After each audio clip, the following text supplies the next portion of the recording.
We've been bringing you a lot of incredible guests, from motivational speakers to business owners to entrepreneurs to athletes to networkers to all these different areas of life. But we haven't yet dived into one of the most beautiful parts of life, something that each of us incorporates into our days, whether we're listening to it, whether we're actively taking part in it, and that is music. And today we've got something very different for you. While the principles remain the same, the content will be slightly different, because we're going to be talking with our guest, Steven Jenkins. And we're going to be talking about how learning piano directly relates to your success in your life, whether it's personally or professionally. So for those of you who don't know Steve Jenkins, Steve is a self-described recovering piano student who helps people with busy schedules learn piano in a unique way that does not require them to take lessons. Very interesting. After quitting piano lessons 5 times and spending nearly a decade of research and development, Steven knows what it truly takes to help people get over the difficult hump of understanding piano. By developing a patented method that simplifies music theory and reduces stress and anxiety, Steven is helping the 80% of people who, like him, have quit traditional piano lessons in the past.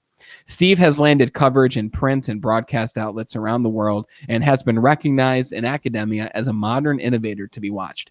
Steve is on a mission to spread his positive message of reaching goals despite the struggles, while helping people achieve their dreams of playing the most beautiful and the most complex musical instrument in the world, piano.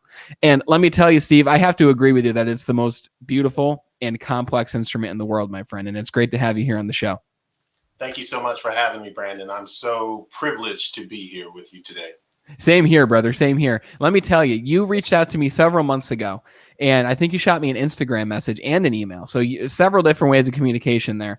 And you said, hey, Brandon, I've been listening to the show. I loved your episode on purpose, and I want to be in an episode. I want to talk about playing piano and learning piano. And when I read that, I was like, well, how can I politely tell him that this show isn't about music, right? And then I thought to myself, wait, like, I play guitar. I started playing guitar when I was 14 years old, right? My dad brought me to a music store. I was listening to 80s rock like Bon Jovi, who had a keyboardist in Bon Jovi. What's his name? David something. And I was so heavily inspired by Bon Jovi that I went to the guitar store, bought a guitar, and started playing guitar. And let me tell you, brother, the reason why this episode is named How Learning Piano Relates to Success in Life is I believe that music and learning an instrument myself and learning something completely out of the realm of what I'm used to has significantly helped me in my life. But I've always had an interest in piano, but I've been scared by piano because it's so many different keys. You got to know the notes. But the thing about most musicians is they derive what they know from the piano. So let me ask you this, brother. How did you get started on this journey of music and playing piano yourself? All right. The journey goes way back to my early childhood. My mother, she was a single mother, had 4 boys. So she had her hands full. And she didn't have much in terms of finances and things of that nature, but she knew the importance of music and education. So she took it upon herself to invest in us to get some piano lessons. So there was a local neighborhood musician that took us on, and he did his best to help us. So that's where it all started. So she signed you up for lessons. You didn't express the interest of being signed up. She just signed you up and you started going to lessons. That's exactly right. Yeah, she nominated us for the task of taking music lessons. And that was you and your siblings, you said?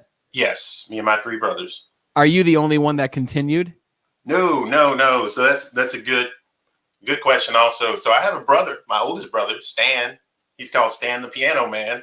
Wow. Because he's what we would call a natural pianist. So he can just get on the keyboard, flow easily, and it's beautiful to see him. So other people knew. So between he and myself, we both continued, and I've been compared to him throughout the ages of, this piano journey. Do you think being compared to him in a way has helped you up your game? Like, what are your thoughts on that whole idea of comparison there?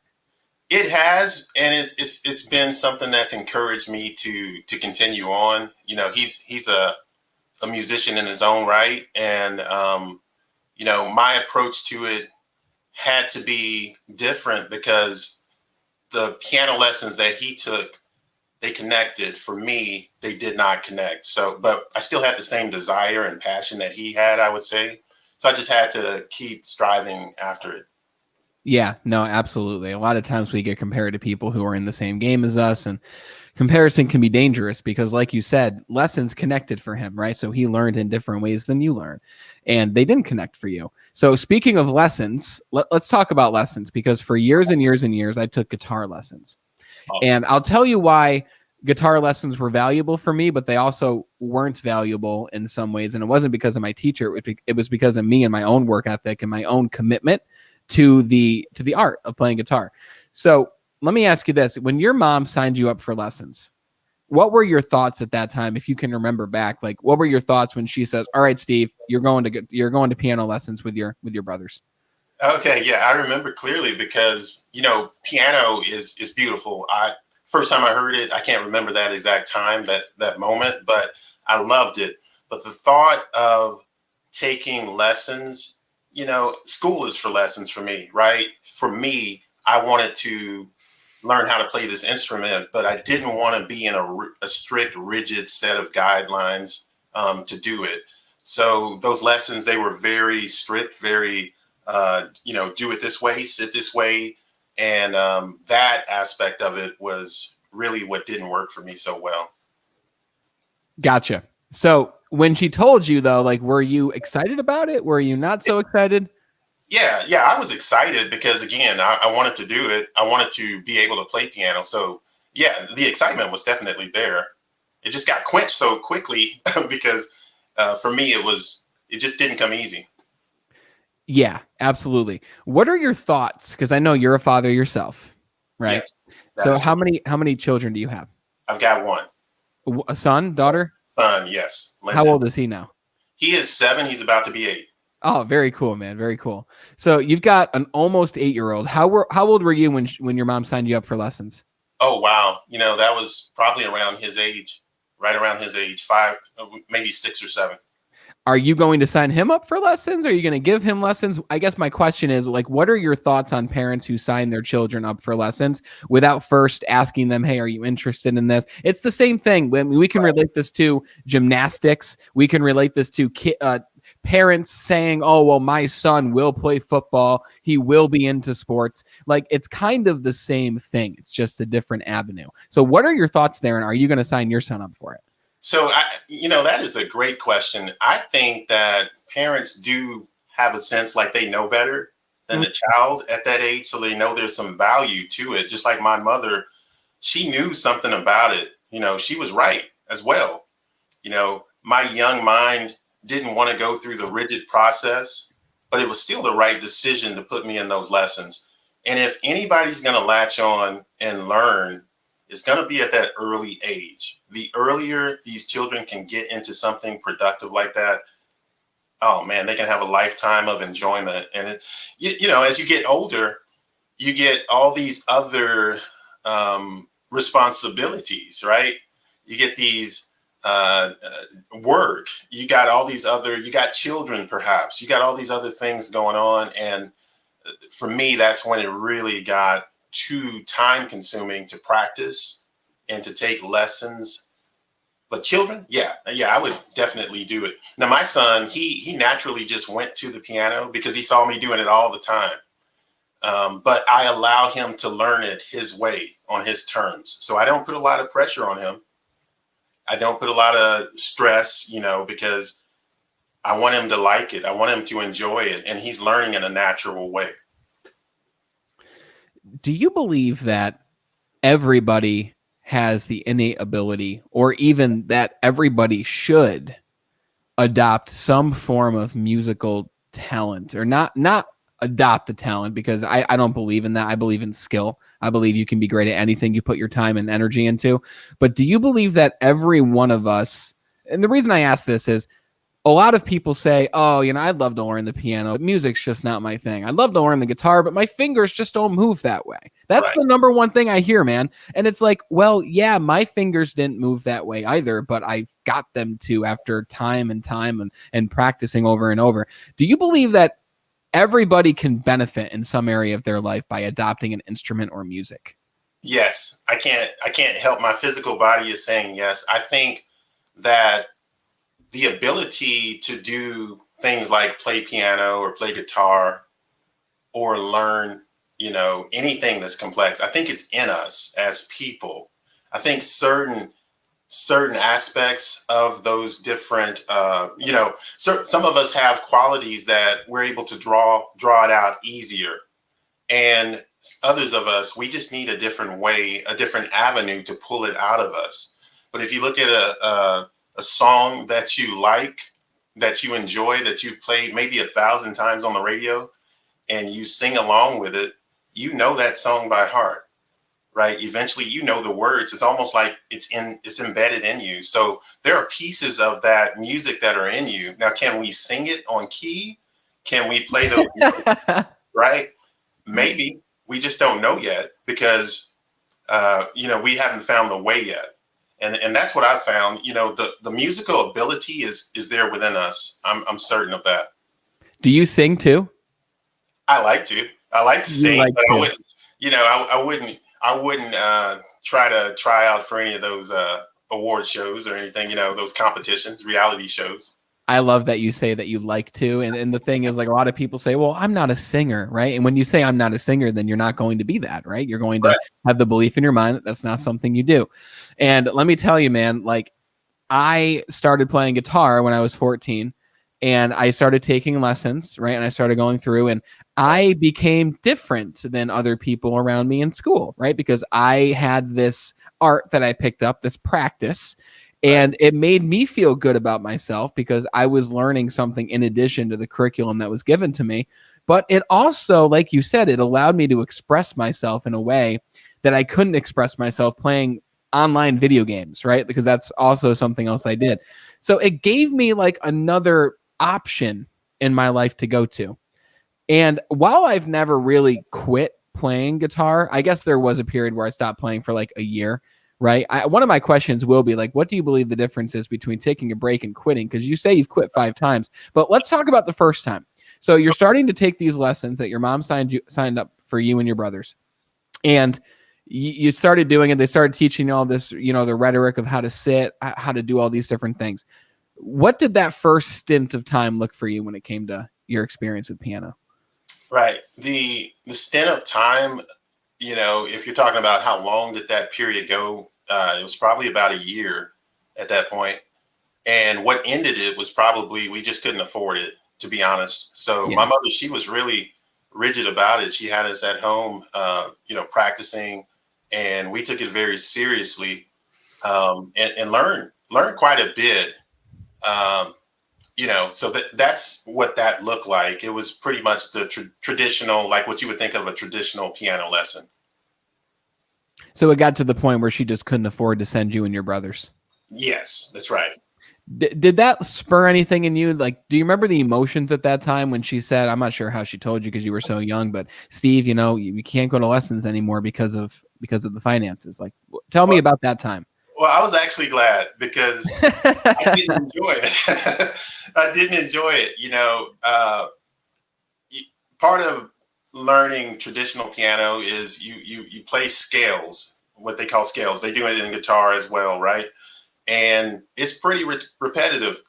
It's pretty repetitive stuff. In my mind, even at that young age, I'm thinking, yeah, I want to skip to the fun part. I want to get right into it. I want to play something that, that entertains me and something that I can recognize. And so, I was not really too bothered by the fact that those lessons ended. Would you say that is one of the main reasons why people either avoid learning piano, or why do you think it's so difficult to learn for most people? So that is an excellent question. And I feel like the answer is very complex, but I can try to simplify it. So, learning piano or playing piano, I would say it really takes a lot of your mental energy, not just your mental energy, but also your physical energy, because you have to, you have to learn how to read sheet music. You have to learn music theory. And if you go by the strict sense of piano lessons, there are rules that are in place. You're reading sheet music, which is a bunch of lines on a paper. Uh, while you play the piano, you're told, don't look at your hands, So it's something that certainly is doable, but it's something that certainly is very difficult also.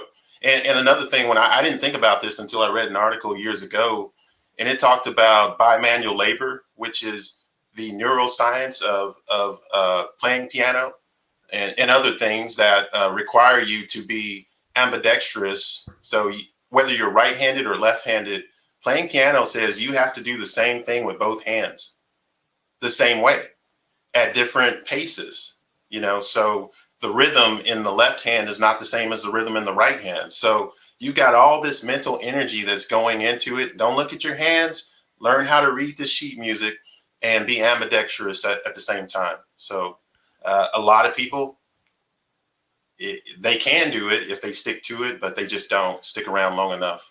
I think that relates completely to literally every single part of life, whether it's fitness, relationships. Like if you want the relationship to work, you can make it work, right? Obviously, there's always environments where that's not the case, but most of the time it's able to be done through communication, through hard work, through persistence, through the desire of wanting to make it better. And dude, I talk about the same thing. If you want to learn anything, whether it's business or any new skill, you've got to have the mind and the body. Right? Because you've got your mind and your body. They're simply tools, right? Because I don't believe we are a mind and body. But if our mind and body isn't sharp, if we're feeling lethargic, we're not going to want to sit down with sheet music and try to read it, right? We're going to be like, I don't have the energy for this. My haze is groggy. Like I'm just not feeling it right now. Right. So how do you, I have two questions to follow up with that. The first question is, how can someone who's brand new get over that fear, get over that hump of, I got to learn this sheet music? Like, how can someone skip to the fun stuff if that's even possible? Excellent question. So one thing that I think that constricts us is our belief as to what we have to do in order to play a musical instrument. So up to this point, we as a society have presented maybe two options, and that's to read sheet music or to learn music theory.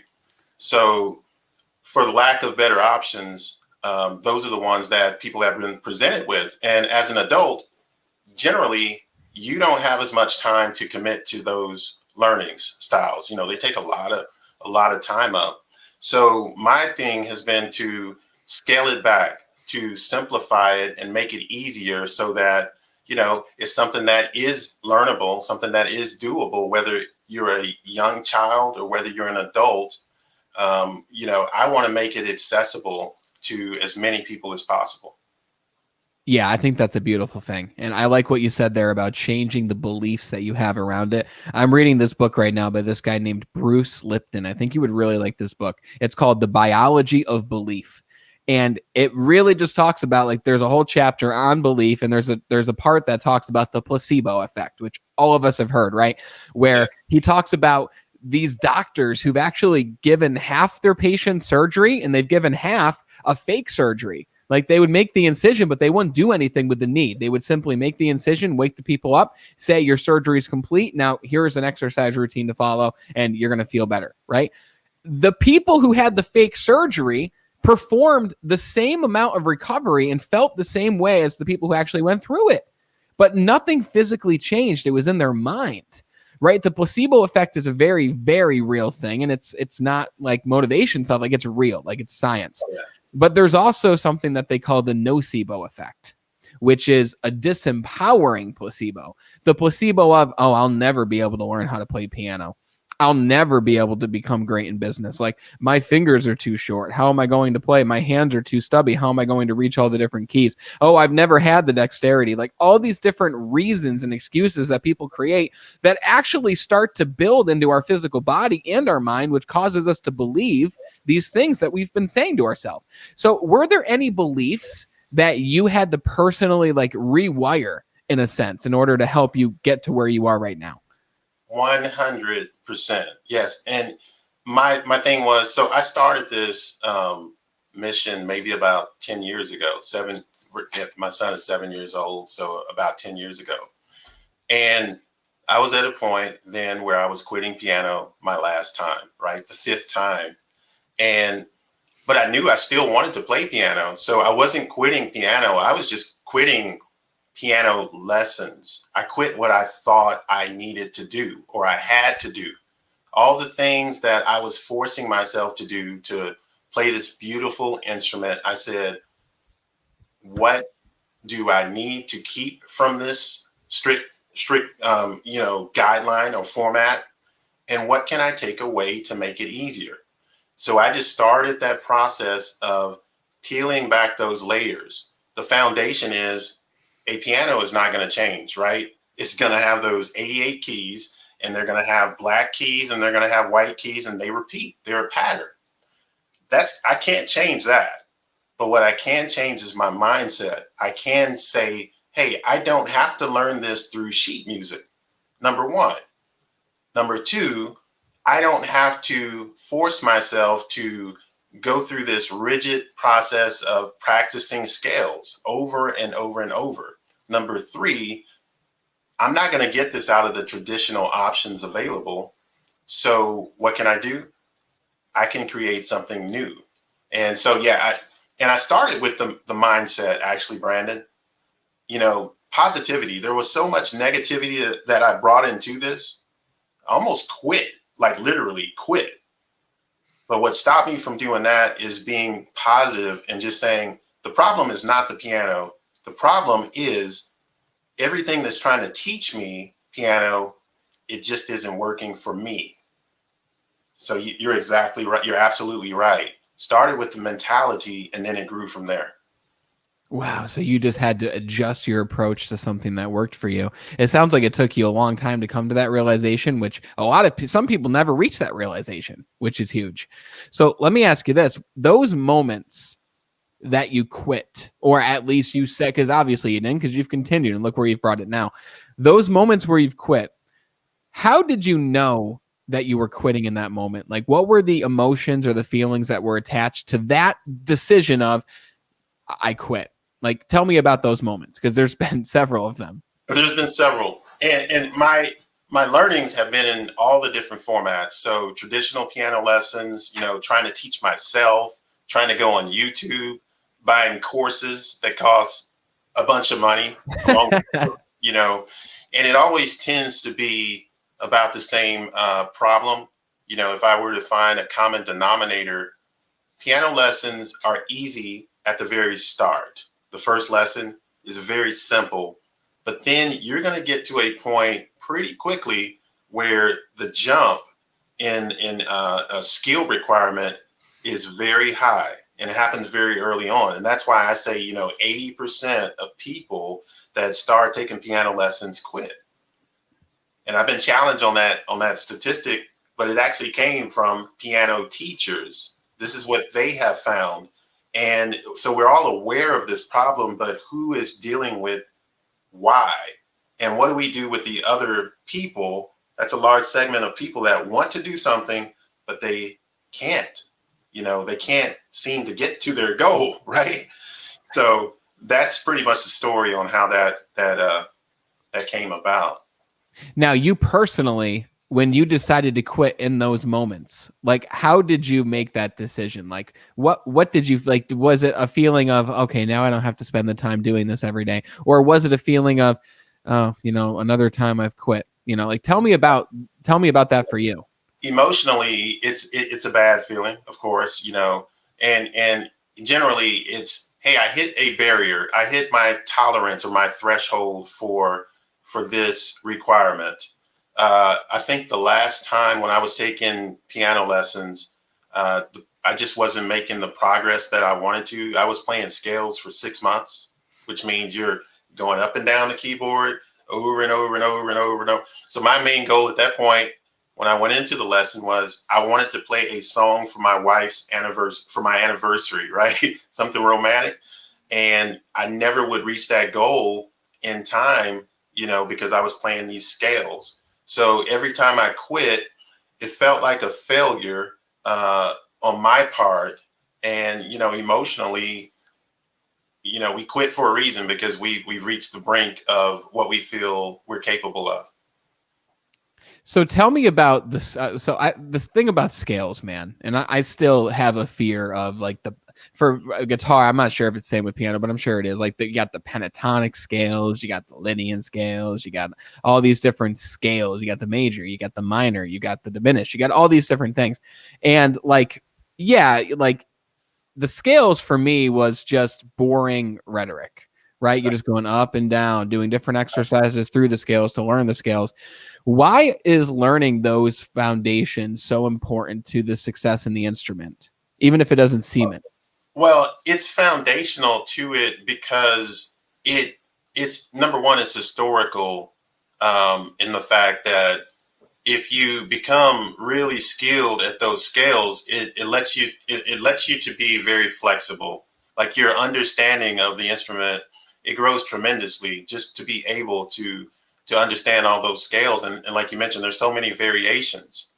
And the more scales you're aware of, the more skill and ability that you can have to be fluent on the instrument. So those things are very valuable. So I always say I'm not here to take away from the value of those things, but I am here to say that everybody can't, or I won't say can't, everybody could do those things, but it just requires a lot of time and agility and practice. As an adult, especially, if you don't have the time to commit to learning all those scales and reading sheet music, then you close the door on the possibility, right? Yeah. So if we can have some more avenues to do something that is worthwhile, such as playing piano or learning music, why not? Let's bring it in. Let's help as many people as we can. I want to ask you one thing before we talk about the time required. And this question, I'm just super curious. If you had to sum up the number one reason for why, the reason or the number one difference of the people who quit, the 80% who quit within their first, few lessons or even a year or two, and the people who continue on, what is the number one differentiator between those two people, in your opinion? Okay. To me, the number one thing is the commitment of, and not necessarily the personal commitment. We might think that it is, and again, this is my opinion based on my research. It's not the personal commitment, but it's somebody has to be committed to it. And a lot of times it's the parent that is committed to it more so than the child. And the child is going along for the ride. The child is going to benefit from that parent's commitment until their personal commitment kicks in, right? So as long as somebody is committed to it, rain, sleet, or snow, hard, as they say, how hard as the days may come, as long as somebody's committed to it, then they will stick around. The great majority, though, have some level of commitment, but you mean I got to practice 30 minutes a day in between lessons? Oh, you mean I got to come to practice piano? I got to take piano lessons 4 times a month for 10 years. Most people, when they hit that realization, somewhere along the line, they fade out. Yeah. And I ask you that because I've asked now a professional athlete, I've asked a very successful entrepreneur that same question, and now I've asked you, a successful musician, that same question. And the answer always comes down to the general gist of, you must fully decide and commit that this is, in a sense, what you do and who you are, right? This is a part of your identity. Like, you are a piano player. You are an elite athlete. You are an entrepreneur. Once you have decided and commit to it, once you run into those obstacles of, I'm not learning best this way, let me figure out a different way, you still continue on and do what needs to be done in order to improve. Absolutely. Absolutely. And it's so worthwhile, the commitment, right? To commit to anything that's worthwhile, you spend the time, you're gonna reach the goal. Sometimes for some of us, life happens, no excuses, but life does happen. and you get a roadblock in your plan, right? So how committed are you to stay the course? In my case, I quit piano 5 times, and some would say, well, that shows a lack of commitment. But really, if you dig deeper, I'm still here, right? I'm just doing it a different way. I found a new way to do it. So commitment is essential to anything we want to be successful at.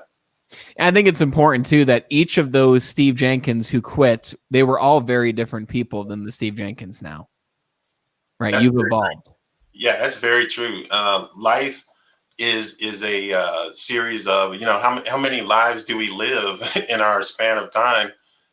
That's up to us. I feel we can create I've seen many of your programs. We can recreate ourselves in many forms to be better, right? Be better. That's what it's all about. Don't just accept who we are and just say, well, I'm done with that. I'm too old. I don't have enough time. No, seize the opportunity. We can do whatever we want to do. And what I'll say to those listening too is if you're someone who's never played an instrument, or you love music and you want to be more involved in it, with whether it's the piccolo or whether it's the harmonica or the piano or guitar, just start with where your gut feeling tells you to start. And you don't want to look back when you're 80 years old or 90, or at this point, man, we might be living till we're like 150 years old. So you don't want to look back at 150 and say, I really wish that I had picked up the guitar. Just begin, right? Start the piano. Like, even go on YouTube or go Steve Jenkins programs, which we're going to talk about here in a bit. Like, just begin. And if you really don't like it, if you're really like, this isn't for me, then try something different, or try a different approach or a different methodology. Just begin. And you said something earlier. You said 10 years, right? And I heard you talk about Malcolm Gladwell before and his 10,000 hour rule. To become a master or an expert in anything, it takes 10,000 hours. And if you practice for 2 hours a day for 10 years, that's about 10,000 hours. A lot of people hear that and they're like, oh my God, I can't imagine playing scales for that long and learning for that long. Yes, it takes 10,000 hours to sound like Elton John on the piano, right? And probably 30,000 or 40 or 50, even at that point. Oh, yeah. Right. But like it'll take that long to be that good. But let me tell you, it only takes 100 hours to become pretty good, right? Better than 90% of the people around you. Like, dude, when I started playing guitar, like, I would play, the first song I learned was Back in Black by AC/DC. And when you play that, that's 3 chords. But when you play that for people, they're like, oh my God, this guy is a guitar hero, right? But they don't know, because like it's just 3 chords. It just sounds cool. So it only takes 100 or 200 hours to be proficient in something. But listen, Steve, a lot of people are listening and they're like, well, I'm a busy person, man. I've got children like you. I'm operating a business like you. I've got a full-time job like you, right? So how can these individuals realistically incorporate and make time for piano or any musical direction they go in? Right. So it's all about finding the right avenue that works within your circumstances. If you go to my website, controlshiftpiano.com, I have a blog that talks about the 4 proven ways to learn piano. So they all work, but they won't all work for you. And that is the hard reality that I had to come to, because I tried all 4 of those options, right? So it's just about self-understanding, self-awareness. If you know you don't have 5 hours a week to practice, then don't start down that path, because it's going to lead you to a dead-end road. So you have to find something that will fit your schedule and knowledge and abilities. And that's my advice on that. And another thing I would tag on to that, to what you just said, it's about being better. It's not about being the best. At some point, we want to be our personal best. But if we can be better than what we are right now, that's what the point is. That's the first goal to reach. I looked at my wife recently, man, and I love that answer, by the way. And just going off of that answer, I've got a couple things I want to add too.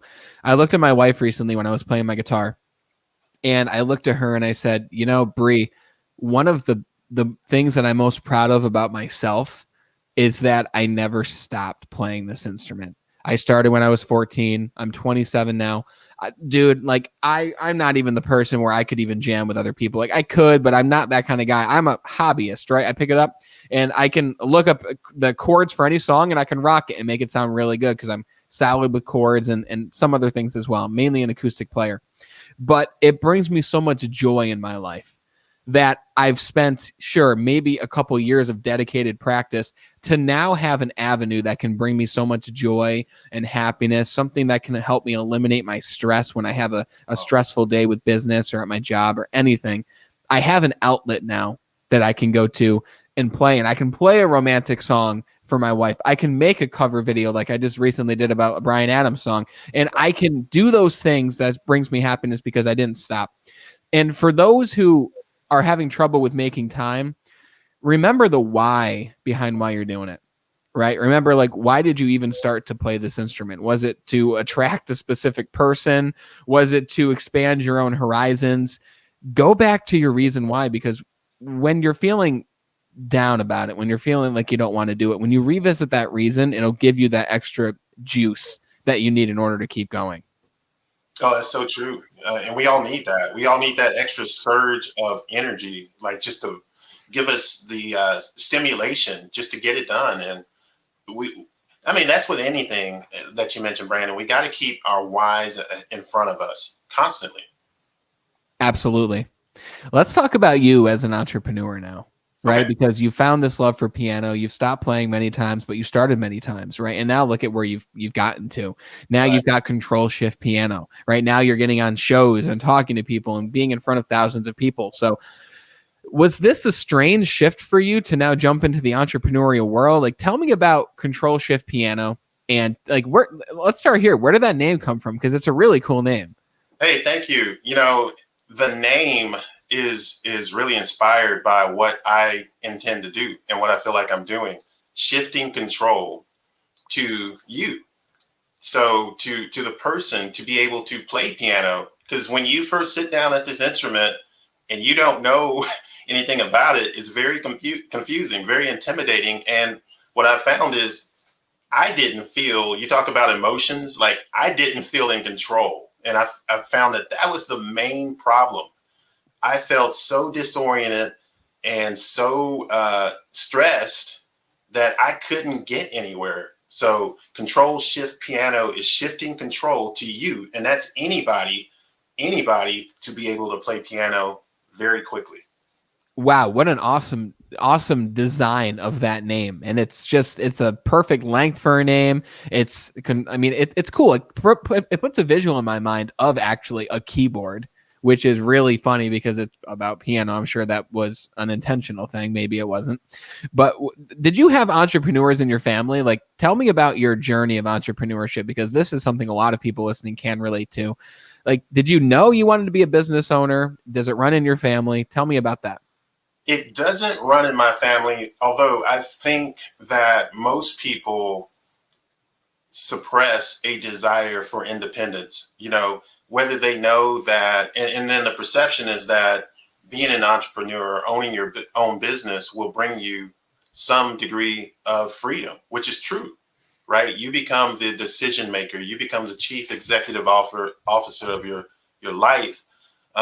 So to that extent, yes, for me, it's always been about the legacy that I want to leave behind as well. So I always knew I wanted to be an entrepreneur, but it's always surfaced in the past in a way that was not natural to me. So I would find an opportunity or something that was something that could make money, a lot of money, and yet it just didn't resonate with my soul or who my core. It was a money opportunity. In other words, it wasn't something that I really enjoyed doing, if that makes sense. It absolutely does. And I think what I respect most about what you do and other entrepreneurs, and you're separating your time from your income, right? So that you can be doing what you want when you want to do it, wherever you want it. You can be on a beach in Bali with a piano if you wanted to, right, because your content and your material and what you've already built once and continue to work on, obviously, is now helping people for years and years and years, to the point where you're helping improve lives while improving your own life in the process. So tell me about Control Shift Piano. Tell me about your mission with it. Like, we'll talk about what you're promoting afterwards, but like, what's the vision of what you're looking to do now with piano, with your business? So my vision, so it's interesting because this business, Control Shift Piano, is a convergence of the pillars that I represent as a person. And I personally, purposefully embedded these elements and traits into it. So it's about positivity, piano, and perseverance, right? My struggle has led to this, my positivity, shedding the negative thoughts. And also, obviously, piano is a strong element that plays into it. So those pillars are what this supports. And it ties directly into what I love to do, which is help people, right? That has to be an element of what this is about. So when I think about my professional experience up to this point, it's very important, the work that I do. It supports part of the infrastructure of the food chain, right? I haven't gone into that very much, but it's very important. But when I compare what I do as a professional to the legacy of creating something new and helping people to play piano, something that they think they cannot do, well, this outweighs that. And so that's why I'm pursuing this more heavily these days. And just think about how much joy you're spreading into the world, man. You know, people start playing, they realize, maybe even 1 in 10 realize this was a hidden passion of theirs that they've now discovered, and they now use that to inspire other people. So you're essentially creating a chain reaction of people discovering their purpose and their passion, and now they're using it to make others happy. So I talk a lot about a 1% difference in the world, and the way we do that is by making a 1% difference in ourselves, which then inspires and creates a chain reaction in other people. And you're doing that, brother. So I commend you for that. That's incredible. Thank you. Yeah, I really appreciate that, because the legacy that I'm speaking about goes even beyond piano. I mean, obviously it's centered around it, but what else is something that's difficult to learn or complex that we just haven't even thought of a new way to do, you know, things that we perceive to be outside of our range of abilities. That's what I'm trying to open up my eyes to, as well as others also. I think that's really important too, because if you can learn this, then it just inspires even more confidence and certainty in you that you can learn something else. It's like a feedback loop. Like, oh, I've learned piano. If I can learn piano, then I could learn this language. If I've learned this language, I can learn this entirely new job, industry, or skill that I need to know. So it's just over and over. It just inspires what you're able to do yourself. That's absolutely right. And we all inspire each other. So it's just a chain, a domino effect. As long as we keep believing and thinking, you know, we sit with our set of tools sometimes and we get stagnant, you know, because we've been taught and we've been given these constraints, and those constraints are beneficial many times because they keep us safe. But sometimes if we think just a step further and we look at those same set of tools, man, we realize, oh, we could do that. You know, innovation, it springs from taking risk and trying new things. And so that's the type of thinking that I'm trying to foster in the people in my community. How long have you been in business with Control Shift Piano? So I have operated as a business on the business side for only about 2 years, but this concept I've been working on for 10 years. Some of that has been in research and development. In fact, a lot of it has been in research and development. So initially put it out to a few friends and family. I said, hey, you don't know how to play piano, right? Here, take this. This is what it looks like. This is a piano template, and we can talk more about that. But yeah, in its early version, giving it to people and just saying, hey, you know, I thought it worked. Now let me give it to a layman or somebody that doesn't know anything about piano. Sit down and I won't tell you a word. Just try to use it. Right. The feedback that came back was tremendous, and it helped me to get to where it actually is a useful tool to people to help them. So you've been doing market research for a while. You've been honing your skills and your ideas for a while. And just one thing I think is really important to say, man, you said you're 42 years old? 43. 43. So Yeah. you were in your early 40s when you started the business itself. Dude, how many times have you heard people even who hit 30 and they're like, oh, it's too late to start something new. Oh, It's yeah. too late to start a business. Like I should have started that in my early 20s. And look at you now, man. You started in your early 40s. There's people who start in their 60s. Look at the famous story of Colonel Sanders starting when he's 60 something years old. And now he's created what we all know as KFC. Right? You're never too old to start anything and to really make an impact.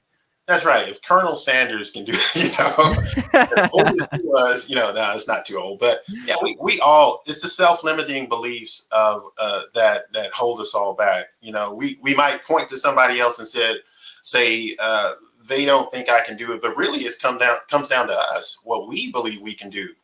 We are the we are the gatekeeper to our own success. Yes. And let me ask you about the job that you do. So you're working a full-time job while being a father, while operating a business. What do you do full-time? So I am a design engineer. A design engineer. Okay. And you talked to me before the podcast about this system that you've created with that's generated millions of dollars for this company, correct? Yes, that's correct. So I mentioned about my control shift piano entrepreneurial endeavor, right? That's been going on 10 years, right? During the same time, well, actually, the last 4 years, about 4 years ago, I developed a program for the company that I work for, and it is a $1 million program. That's amazing. And the reason I even ask you that is because a lot of people who currently are in a job or working for a company, I say this everywhere, man, for those who want to be owners and entrepreneurs, win where you are now. Right? Win where you are with that company, be the best at what you do, add tremendous value, grow your skills in whatever area that you're currently doing. Like with you grew your skills in design engineering and you created this for them, but that also honed your skills so that you could create your own methodology for teaching people how to play piano. Exactly. It's the same skill set. And by building the company, some might say, well, you gave away $1 million program. Yeah, I did. But my DNA is embedded in that company. They know it. They need me. Not that they couldn't do without me, right? But that means something to me, and it also honed my skills in developing my own program. That is the biggest key right there. Is you are now an improved version of you who has built this thing. You now have the certainty, you now have the confidence, and you translated those skills to what you do with your business. And that's what I've done as a sales trainer. I took all my sales training and leadership development skills and public speaking skills, and I started a podcast. I started a YouTube channel. I started coaching and training, and it branched off into my own business, but I didn't just start there. I started with the job that I was at. So anyone listening right now, ask yourself, what skills am I practicing at my job right now? And how can I take those and use them in my business, right? You don't need to reinvent the wheel. Take what you've already been good at and use that as a launching pad to start your business. It goes into the purpose formula that I talk about. And I think that formula is how you discovered me. And the only reason you're even here right now on the show. Exactly. I mean, this show is not called Be Average. Where would it go if Brandon, your show was called Be Average? Because anybody can be average. And I always tell the people that work for me, live your resume. 80% of the people that write a resume, it's beautiful what they say. I'm motivated, self-committed, go-getting, desiring. But when they get the job, it lasts for about a month and that drive dies down. Always live the top part of that resume. That's what your employer wants out of you. And that's also what will drive you in your business to be successful. Well said, brother. Well said. And there's no denying that you're a busy guy, right? Business, job, family. So how is it that you prioritize what's important to you? How are you able to get all these different things done? You must have some kind of system yourself to do all these different things. You hit the nail on the head, prioritize. And it starts with a list of priorities. And again, your core person, I didn't realize this probably in my, you're ahead of me, Brandon. In my 20s, I never thought this way. In my 30s, probably not. But now I know the importance of prioritizing and laying out, not just prioritizing, but laying it out on paper or in some format. Do this first, do that second, and all the other stuff at the bottom, it may not get done, but it wasn't a priority anyway. Because you can't get it all done. You Yeah. can't, or you're going to sacrifice your priorities. So we have to know ourselves and know what's most important to ourselves. Absolutely. Like you said, you can't do it all. When you say yes to one thing, you're saying no to something else. When you say yes to go out with your friends on Friday night, you said no to working on your business and no to having an energized morning where you could even do more work towards what you want to accomplish and your purpose. And you might say, Brandon, you're ahead of me, but let me tell you, man, I'm so excited to see where you are in the next year, 3 years, 5 years, because it's only going to grow, brother, because people need what you have. And speaking about what you have, tell us about this method and this system that you've created for someone like me, someone brand new to piano who has shown an interest, who wants to learn it. Tell me about why your method, and tell me about it first. Tell me about your method.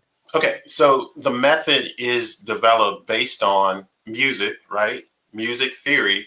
Music theory is very complex. It goes deep into the weeds. My method stays high level, and it shows you, whoever you are, it shows you how to play your piano. So I held up a piano template. Most people will tell you what to play on piano. My piano templates show you. So you would take a piano template, lay it on top of your piano keys, and follow those color-coded patterns, and you're playing your favorite songs on piano right away. Wow. So it simplifies it. So are there different ones for different types of keyboards? I'm ignorant when it comes to this. That's why I ask. So right now it's developed for a standard keyboard size. So basically, as we mentioned earlier, piano keys repeat. It's a pattern. You have so many black keys, then you have white keys, then you have black keys, white keys. And that's the reason why music theory works. It's also the reason why my piano templates work, because that repeating pattern allows me to say, hey, just like paint by numbers says, paint this square first and then paint that square. And by the end of it, you got a Mona Lisa. So my approach, paint by numbers for piano, play that piano key first, play that one second, and by the end of it, you got Moonlight Sonata, some really complex music that you're able to play with very little understanding or comprehension of what you're doing. You don't know what you're doing, you hear it coming out, and that's what's amazing. That is incredible. Okay, so when you went to your friends and family, when you were in this research phase, right? Now you've got the finished product here, you got this template. When you said to them, hey, you've never played piano before, right? And they're like, nope. And you laid it in front of them and said, well, try this. I'm not even going to give you any instruction. Tell me about some of the results they were able to get just by you doing that. Right. Well, the good thing about it, I'll focus on the good first. The good thing about it is they played the first few piano keys the right way. From there, it just kind of fell apart. And the feedback that I got was not really verbal, because nobody could really explain what was not connecting. But as I pieced it together, I saw that it was still too complicated. There was too much information on my piano template for them to digest. So there was still a level of, it just wasn't a low enough level of entry for them to comprehend. So over the years, I kept scaling it back. I talk about the science of simplification. And there's an innovation specialist named Greg Fraley. Maybe one day you'll have him on here, because he is a great guy. But he looked at my method, and he actually informed me about how it was so useful. And, it's just all about simplifying something that is complex. That is amazing. What are some of the things you had to remove in order to make it more simple for people? Well, what I did initially, I still tried to keep elements of music notation on my templates. So I still took elements from sheet music. If I simplify it, I took elements from sheet music and I tried to put it onto my piano template. It's still confusing, because you have to explain, well, hey, this means that. Now scaling it back to basics, I've scaled it back to colors and numbers. So 4 colors. red, blue, green, and yellow, right? So if a person can see those colors and they have this template, it tells them exactly which piano keys to play. So it's just super simple. And that's what people love about it. It's got to be simple, brother. You know, we all hear keep it super simple, or the, you know, Right. the KISS acronym, keep it simple, stupid, right? Right. And does this template then, so who is this template for? Like, who is this method for exactly? And will there ever be a point where they don't use the template? Tell me about that journey and what that process looks like. Yes. What I like to say is it's for anybody that wants to play piano, right? You want the instant gratification of being able to play your favorite song on piano to impress somebody or for yourself. And initially, yes, you need the template to show you what keys to play. But what we found is that through repetition, you begin to see those patterns and you recognize those patterns.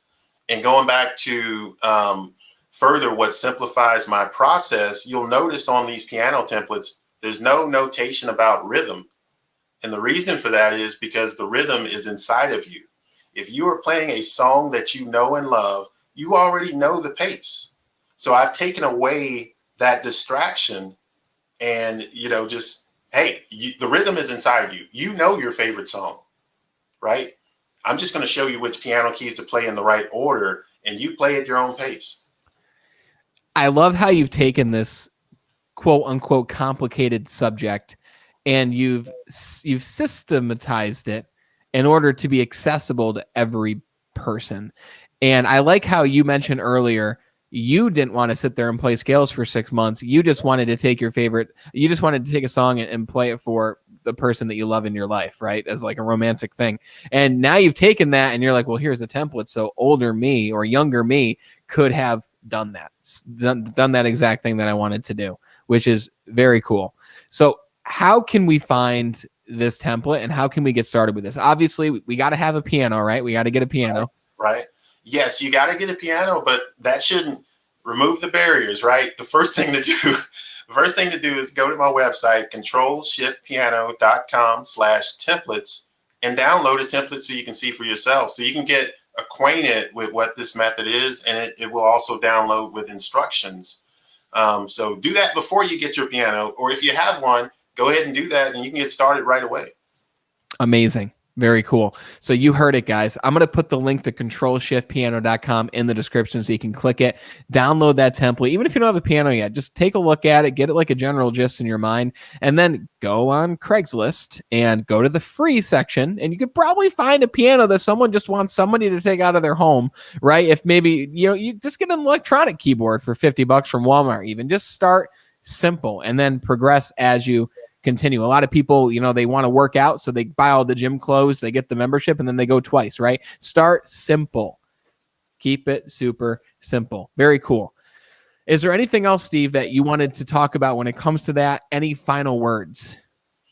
Well, just be better, right? I mean, that summarizes it, which ties back to you and your format and what you're about, Brandon. That's why we synchronized so well when we met. It's because we're about the same thing. Don't be average, be better. They've said perfectionism is the enemy of greatness. And I believe that because I am a perfectionist, right? In many ways. And this is my way of breaking against that and just saying, hey, I'm going to be better. And while I'm at it, I'm going to help a lot of other people be better as well. Hell yeah, brother. I love everything you're working on. I love this methodology. I can't wait to see how this methodology improves. Like I said, even in the next year or 5 years, it's going to be a beautiful thing, man. It already is. And I commend you for that. And I thank you for being on the show today.